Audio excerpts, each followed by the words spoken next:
कुछ समझ में आया? तो आइए इसके बारे में विस्तार से समझते हैं।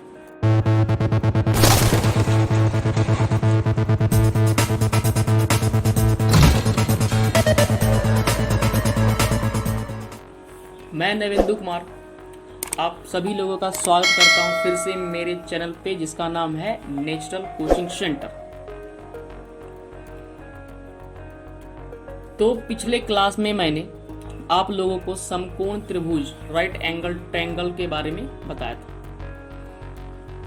यहाँ पर इस त्रिभुज के 3 भुजाएं होती हैं, 3 कोण होते हैं और 3 शीर्ष भी होते हैं। इसमें 3 दोस्त होते हैं। आप लोग दोस्त तो अच्छी तरह से समझते होंगे। 3 दोस्त का नाम है परपेंडिकुलर, ठीक है, परपेंडिकुलर, हाइपोटेनस, बेस। ये समकोण त्रिभुज के 3 दोस्त हैं। परपेंडिकुलर, बेस, इसके नाम से ही आप लोगों को पता चल रहा होगा इसका नाम क्यों रखा गया है।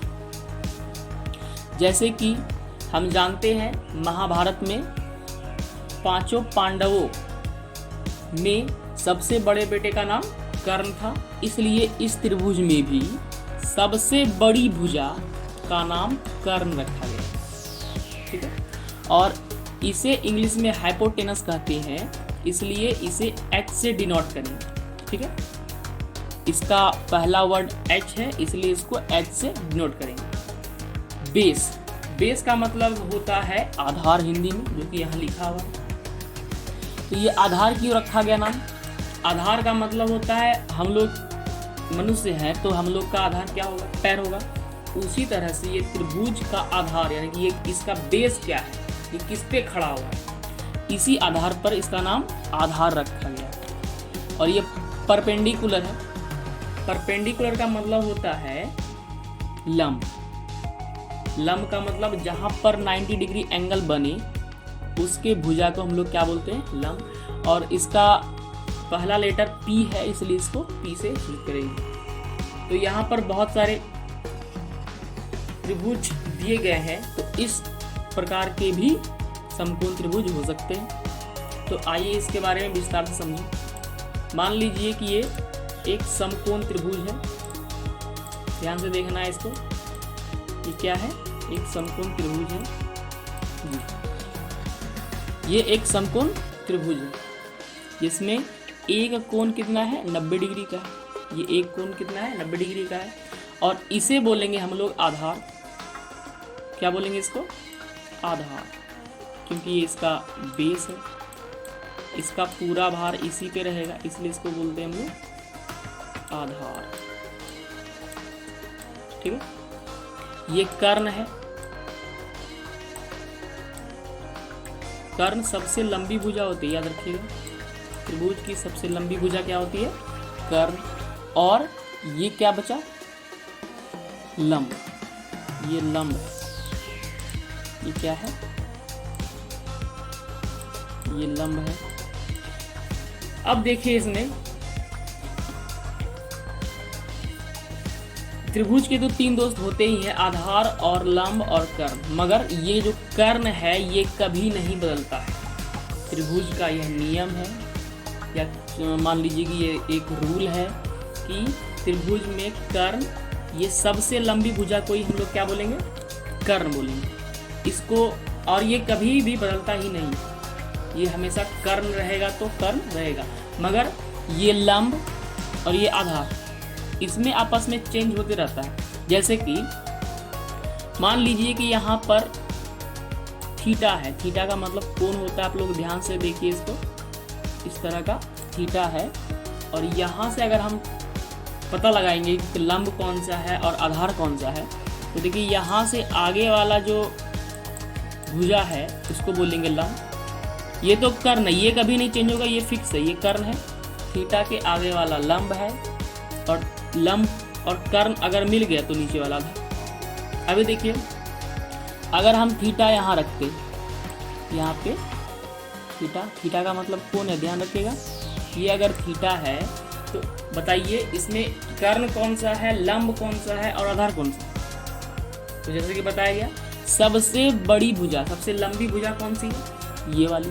तो ये कर्ण है। तो क्या है? कर्ण, इसको हम एच बोलेंगे। और इसके आगे वाली भुजा, ये वाली भुजा क्या कहलाएगी? थीटा जहाँ भी है उसके आगे वाले भुजा को हम लोग लंब बोलते हैं, ठीक है।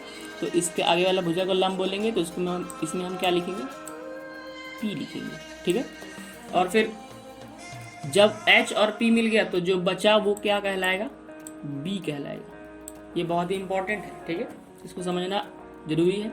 जैसे कि मान लिया जाए यहाँ पे हमने थीटा डाला, एक कोण है, इसे आप ए बी सी कुछ भी लिख सकते हैं।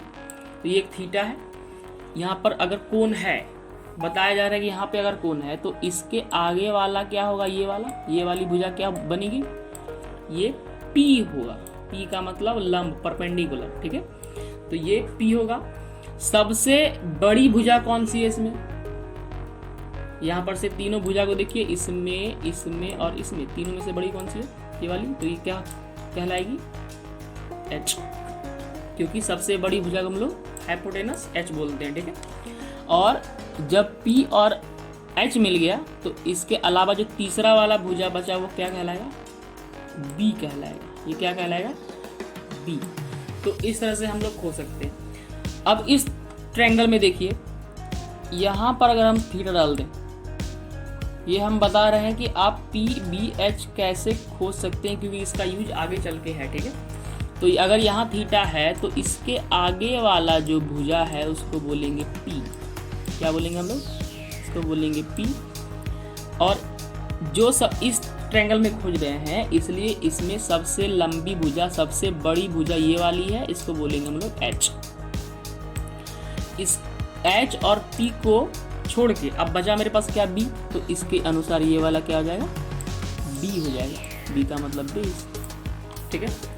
उसी तरह से अगर हम यहाँ पे थीटा रख दें, ध्यान से देखना आप लोग को, अगर हम यहाँ पे थीटा रखें, ये थीटा है, तो इसके आगे वाला ये वाली जो भुजा है इसको बोलेंगे P, ठीक है। अभी देखिए उस ट्रायंगल में, उस पहले वाले ट्रायंगल में पहले जो हम लोग बना रहे थे उसमें ये B था, मगर अगर थीटा यहाँ रखाएगा तो इसके हिसाब से इसके आगे ये वाला भुजा आ रहा है, तो इसके हिसाब से ये वाला P हो जाएगा, और ये वाला जो है ये H हो जाएगा, और इस दोनों को छोड़ के ये वाला क्या हो जाएगा?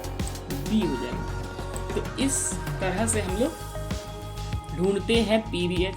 तो आप लोग समझ गए, इसका प्रैक्टिस आप लोग करेंगे तो और अच्छी तरह से समझ में आएगा, ठीक है।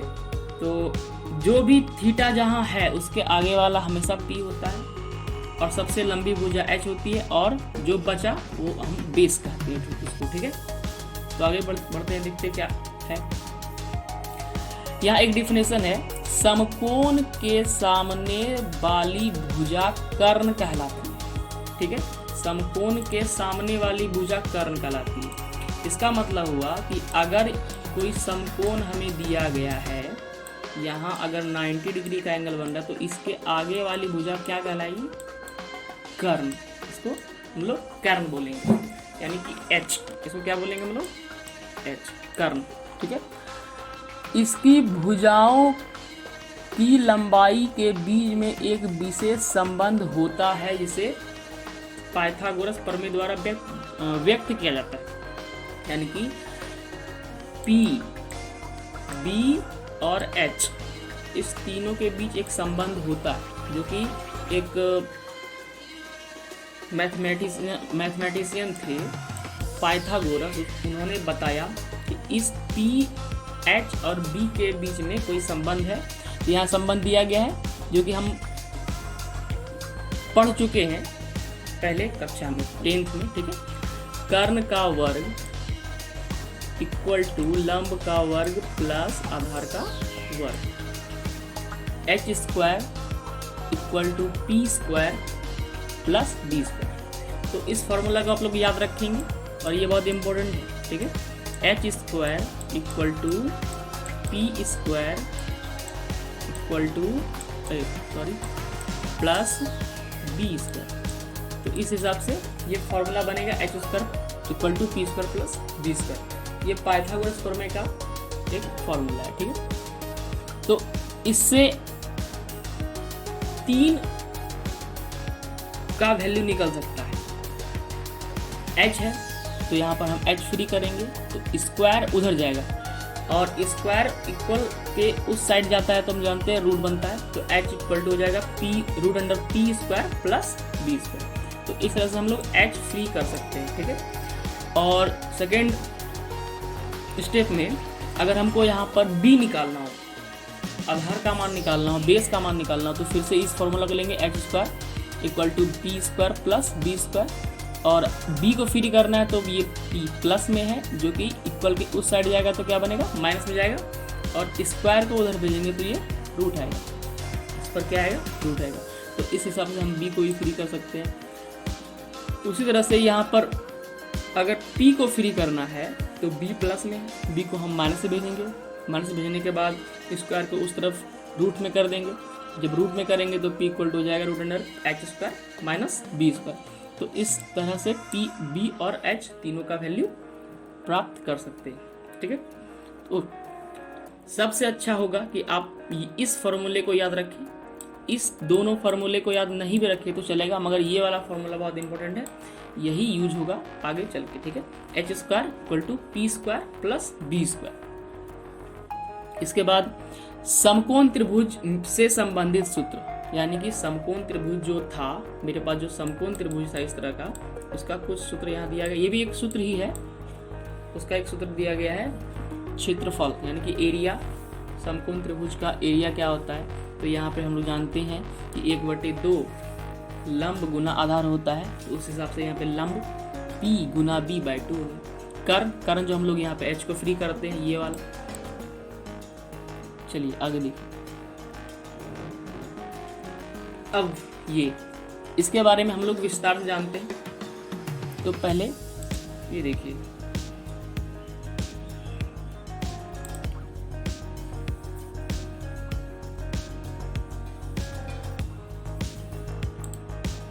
ये एक ट्रायंगल है। क्या है? ट्रायंगल। ट्रायंगल को तो आप लोग जानते हैं ना कि यहाँ पर 3 भुजा होती है और 3 शीर्ष, और यहाँ पर 90 डिग्री एंगल बनता है। देखिए ध्यान से, अगर थीटा यहाँ हो और यहाँ पर 90 डिग्री एंगल हो तो इसके आगे वाला क्या कहलाएगा?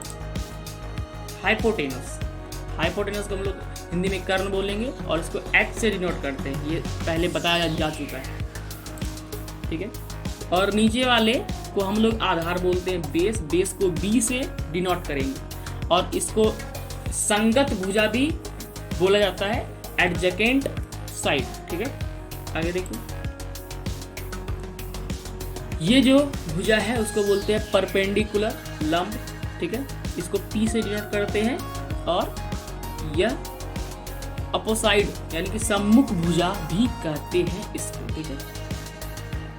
एक बात ध्यान देने की बात है यहाँ पर कि 90 डिग्री के आगे वाले भुजा को हाइपोटेनस यानी कि कर्ण कहेंगे। ये सबसे बड़ी होती है, जो कि मैंने पहले भी बताया है, ठीक है। ये एक महान खगोल शास्त्री और गणितज्ञ हैं, इसको तो आप लोग पहचान रहे होंगे, नहीं पहचान रहे तो ये आर्यभट्ट हैं। इन्होंने ही ट्रिगोनोमेट्री का खोज किया। इन्होंने ट्रायंगल के बारे में बहुत बताया, और एक बात बता देना चाहते हैं कि इन्होंने शून्य का खोज भी किया है, ठीक है। तो ये बहुत ही महान खगोल शास्त्री थे। तो इन्होंने ट्रायंगल के भुजा के संबंध के बारे में कुछ बताया है, ठीक है, और इसी से ट्रिगोनोमेट्री का जन्म भी हुआ है। तो इन्होंने भुजा के संबंध के बारे में 6 फॉर्मूला दिए और उनके नाम इस प्रकार से हैं। ये जया, साइन इसका इंग्लिश नेम है, और इसको शॉर्ट में हम लोग साइन थीटा भी बोलते हैं, साइन थीटा। और साइन थीटा का फॉर्मूला होता है P/H। क्या होता है? P/H। P का मतलब परपेंडिकुलर लंब और H का मतलब हाइपोटेनस कर्व, ठीक है। नेक्स्ट 6 फॉर्मूला इन्होंने दिया। दूसरा है ये कोजया। कोजया को इंग्लिश में बोलते हैं कोसाइन, और ये इसका फुल फॉर्म भी हो सकता है, ठीक है। तो कोसाइन का short form cos, cos theta equal to B by H, B का वैल्यू बेस, एच का वैल्यू हाइपोटेनस। बेस का मतलब हो गया आधार बटे कर्व, ठीक है। नेक्स्ट स्पर्शज्या, इसको बोलते हैं हम लोग टेंजेंट इंग्लिश में। टेंजेंट को टेन थीटा शॉर्ट में बोलेंगे, ठीक है। और टेन थीटा का फॉर्मूला पी बटे बी होगा। नेक्स्ट व्यूज्या, व्यूज्या जो है उसका फुल फॉर्म होता है कॉसेकेंट। कॉसेकेंट को हम लोग बोलते हैं कॉसेक शॉर्ट फॉर्म में, और शॉर्ट इसका फॉर्मूला होता है एच बाय पी। इसके बाद व्यू को जाया सेकेंड, सेकेंड को सेक बोलेंगे, सेक थीटा का फॉर्मूला होता है H by B. Next view स्पर्शज्या कोटेंजेंट, कोटेंजेंट का शॉर्ट नेम होता है कॉट थीटा, कॉट थीटा का फॉर्मूला हो जाएगा बी बाय पी। तो आर्यभट्ट ने इन 6 फॉर्मूला का निर्माण किया जिससे कि ट्रिगोनोमेट्री का भी निर्माण हुआ, ठीक है। तो यहाँ ध्यान से देखिए, इसको याद भी करना होगा और बहुत जरूरी है कि साइन थीटा का फॉर्मूला p बाय एच होता है। साइन थीटा का फॉर्मूला क्या होता है? p by H. Cos theta का फॉर्मूला b बाय एच होता है। टेन थीटा का फॉर्मूला p बाय b होता है। कॉसेक थीटा का फॉर्मूला h बाय p होता है। सेक थीटा का फॉर्मूला h बाय b होता है। कॉट थीटा का फॉर्मूला h बाय p होता है। अब आप लोग यहाँ ध्यान से देखिए, ये क्या लिखा हुआ है p बाय एच, और इसका यहाँ ध्यान से देखिए, इसको और इसको ध्यान से देखिए, ये दोनों आपस में उल्टा है, यानी कि ये p बाय एच है तो ये h बाय p है, यानी कि ये साइन जो है कॉसेक का उल्टा है, यानी कि साइन कॉसेक का उल्टा होता है। अगर साइन का फॉर्मूला p बाय एच होगा तो कॉसेक का फॉर्मूला h बाय p होगा, ठीक है। सॉरी, साइन का फॉर्मूला अगर p बाय एच होगा तो कॉसेक का फॉर्मूला h बाय p होगा, ठीक है। नेक्स्ट अब ध्यान से देखिए कि कॉस जो है वो सेक का उल्टा है। देखिए ध्यान से, b by H, cos b by H है तो सेक h बाय b है, ठीक है। नेक्स्ट टेन, टेन अगर p बाय d है तो कॉट b बाय p है, ठीक है। तो टेन का उल्टा कौन हो जाएगा?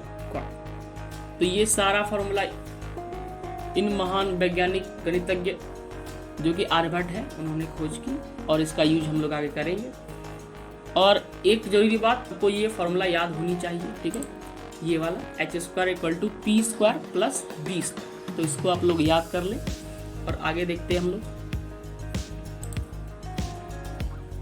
तो यहाँ पर ये अगर आपको लिखना है तो इसको लिख सकते हैं नोटबुक में, नोट कर लें। हम यहाँ पर थोड़ा सा रुक जाते हैं।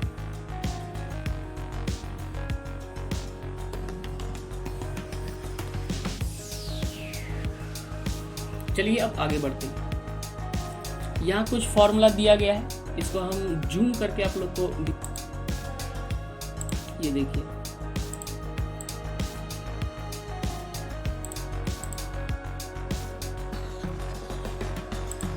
ये कुछ फॉर्मूला है जो कि हम एक एक करके सब के बारे में बताने वाले हैं। इसका प्रूफ, निर्माण, सारा कुछ हम बताएंगे, ठीक है।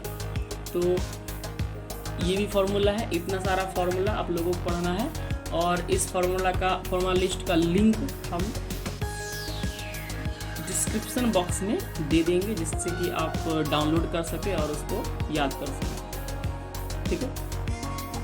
तो आज का वीडियो हम यही समाप्त करते हैं। आगे का वीडियो देखने के लिए तैयार रहें, और वीडियो देखने के लिए आप लोगों का धन्यवाद।